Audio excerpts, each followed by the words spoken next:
Now we go a little more granular. We try to look at specific points which should be like a checklist. If this checklist is okay, you go ahead and trade small caps. So what is the first point in the checklist? Nifty is making higher tops and higher bottoms, which signifies the Nifty and the broader market, the overall market is in an uptrend. Second, the small cap indices and the mid cap indices are making higher tops and higher bottoms, which is basically BSE small cap, Nifty small cap, Nifty mid cap 100. All these indices are making higher tops and higher bottoms. So that tells you the broader market is also in an uptrend. And there is no divergence in the BSE small cap to the Nifty. What I mean by divergence is the Nifty is at the same prices, but the small cap is outperforming by a big margin. For example, Nifty is at 100, the BSE small cap is at 100 say today, the Nifty goes to 102, but the BSE small cap has gone to 110, 115. So that's the kind of divergence we don't need. So till the time there is no divergence, there is nothing to worry. We continue to focus on the mid caps and the small caps. Now comes the next part, which we going forward see it, is when to start also in a big way. So the first three conditions tell you the trend is great.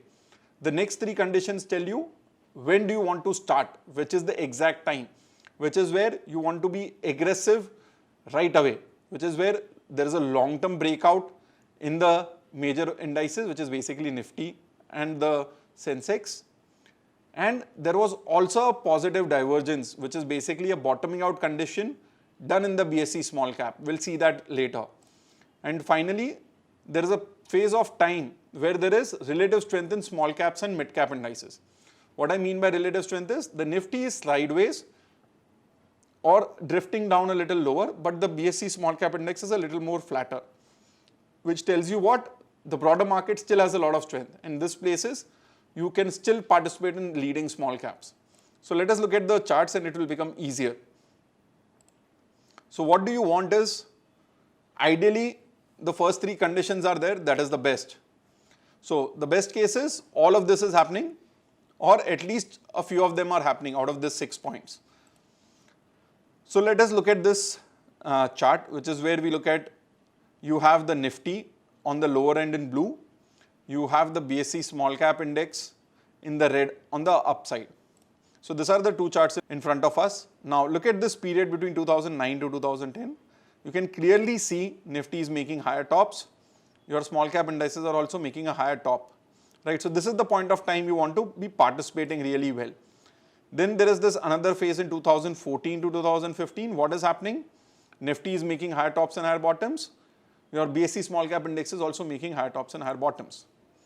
Then this is this phase in 2016 to 2017. You can clearly see that green line on both the sides is nicely sloping upwards. You have the Nifty making higher tops and higher bottoms. The BSE small cap is also making higher tops and higher bottoms. Then again you see that happening in 2020 to 21. BSE small cap, higher tops and higher bottoms. Nifty making higher tops and higher bottoms. So this is the best phase wherein both the indices are nicely in uptrends. So this is the point of time where you want to really participate. So over the last say 10-15 years, which was those best times, 2009 to 10, 2014 to 15, 2016 to 17, and then 2020 to 21. So this is the phase where you want to be participating the most. And this is the best phase because you have a very clean move. You can participate across market caps. So you can be participating in a micro cap, small cap, mid cap, and even in large caps.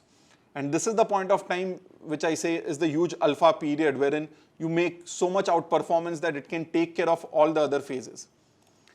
Now, we go to the next part of exact periods, which is basically where what happens is the relative strength part which I said. So in this period, if you look at 2015 to 16, the Nifty is in a downward channel, not very steep, but in a sideways to downward drift.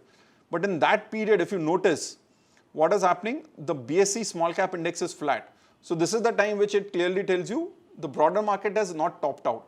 And this is the point of time you can still participate in small caps. The only difference being you want to participate in the leading sectors, the leading small caps, which are actually making new 52-week highs. So the Nifty is not making 52-week highs, but a section of small caps is making new 52-week highs. Now, this is what happened in 2018, which was a little odd from the previous cycles we've looked at. The Nifty is making higher tops and higher bottoms. but the BSE small cap is making lower tops and lower bottoms. Now this is at the point of time where mistakes can be made, because you're hoping that someday the small caps will also start getting into a sideways or an uptick. So this was a tough period because there was always hope, although you did not get a lot of leading sectors. So this was a tough period between 2018 to 2019 because Nifty was in a different trend, the small cap was in a different trend. Now COVID was the tough time where everything fell. So this was the point of time where we were just about to turn around on the small cap, but then COVID happened. Now this is the period of time which we saw in the last 1 year.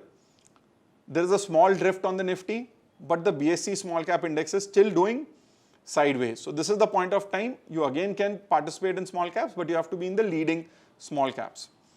Now we go to the time of when do you exactly start being aggressive.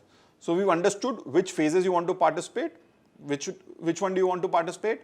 Nifty higher tops and higher bottoms, small cap higher tops and higher bottoms, and no divergence in the BSE small cap to the Nifty. Now we go to the exact starting time of a bull market in small caps. So look at this period in 2012 to 13. Now what is happening is your Nifty has made higher bottoms, although it has not gone into a major higher top formation.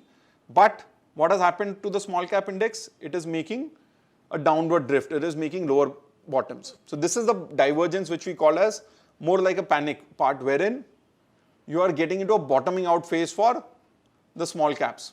Now, after this divergence, what do you want to wait for? A major trend change in the small cap and the mid cap, as well as the Nifty. So this is the point of time where you see somewhere in 2014 what happens? You start seeing first a breakout in the Nifty, then a breakout into new swing highs for the small cap. So this is the point of time where you know, all right, now my triggers get into place, which is basically what? Nifty has also gone into an uptrend, the small cap has also gone into an uptrend. So this is the phase where you start. All right, now this comes our phase where you go into everything. Same thing again happened in 2017. You get a new all-time high on the Nifty, you get a fresh high on the small cap index. So this is where I'm talking about. So this is the 4 and 6, 4, 5, 6 period. So this was the start again in 2017 where you got a nice clean run.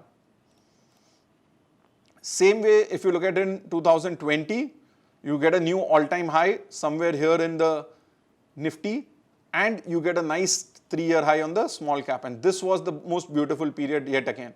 So what do you notice? You want to wait to become aggressive. You want to become aggressive when both the indices have started getting into the same trend. So simply put, what are we trying to do here? Understand what are the criterias. So best case is what? Nifty higher tops and higher bottoms, small cap higher tops and higher bottoms, and no divergences. The next one is exact timing is when a positive divergence, a panic divergence, the bottom is done, and then you wait for both the indices to get on the start, which we saw in the second chart. So to sum it up, be aggressive when all the first 3 criteria are met. The second time, you wait exactly for the time to get aggressive. So that was the second chart. Next, we go to periods of how does bottoming out happen across indices, right? Out here, we've understood when to get aggressive. But before that, how do you make yourself ready for the next breakout? So you need to be able to understand how the bottoming out process starts. So that is the next topic which we take.